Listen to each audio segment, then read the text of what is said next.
ජලහිගයකින් පෙළෙන ප්‍රදේශයක් වෙරබැඳියාව කියන්නේ. ඒ වගේම තමයි අපිට අවුරුද්ද පතා වැස්ස ලැබෙන්නේ නැහැ. වාර දෙකයි අපිට ලැබෙන්නේ. ලිඳේ තිබුණු වතුර බොන්න බෑ කිව්ලයි. සල්ලි වලට තමයි අපි වතුර ටික ගෙනාවේ.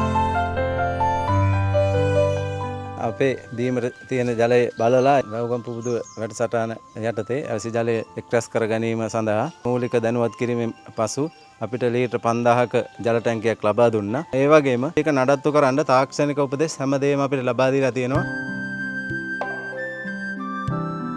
වැසි ජලයේ පානය කරන සුදුසු ජල ප්‍රභේදයක් කියලා මේ ජනතාව දැනන් හිටියේ නැහැ. ඇත්තටම ඒ සම්බන්ධයෙන් අපි ව්‍යාපෘති හරහා ඒ කට්ටියට ඒක පානය කරන සුදුසුයි කියන කාරණාව දැනුවත් කරලා ඒ පිළිබඳව තියෙන තාක්ෂණික කරුණු ටික අපි කියලා දුන්නා. ඒ වගේම තමයි අපි මේකේ තත්ත්ව පරීක්ෂාවක් කරලා තියෙනවා. එතකොට ඒ පිළිබඳව සාධකත් අපි ඒකට දීලා තියෙනවා.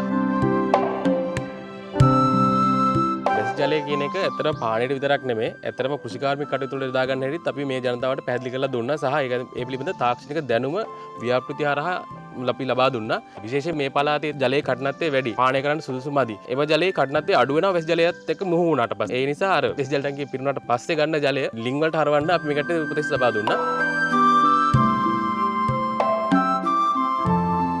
වැසි ජලය අපි ටැංකියට එක්රැස් කරගෙන පිරුණාට පස්සේ අපි ඒකෙන් ඇත්තෙන්ම අපේ ලිඳට බට මාර්ගෙන් අපි දාගන්න තියෙනවා. එතකොට ඉස්සර අපිට ඔය ලිඳේ වතුර බොහොම ප්‍රමාණයක් තිබුණේ. ඊට පස්සේ මේ වැසි ජලය අපි එක්රැස් කරගත්තට පස්සේ අද ජල මට්ටම ඉහළ ගිහින් තියෙනවා. ඒ වගේම මෙතන තියෙන ගස් කොළන් ටික අද සාරවත් බවට තියෙනවා.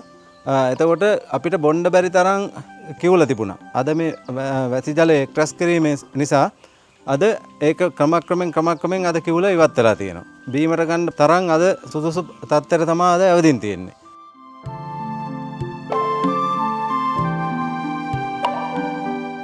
අපිට මේ ලැබිලා තියෙන ජල බූලිය ලීටර් 5000 මාස 6කට සෑහෙනවා. ඒ වගේම තමයි අසල්වැසියොත් ඒ ජලය පාවිච්චි කරනවා.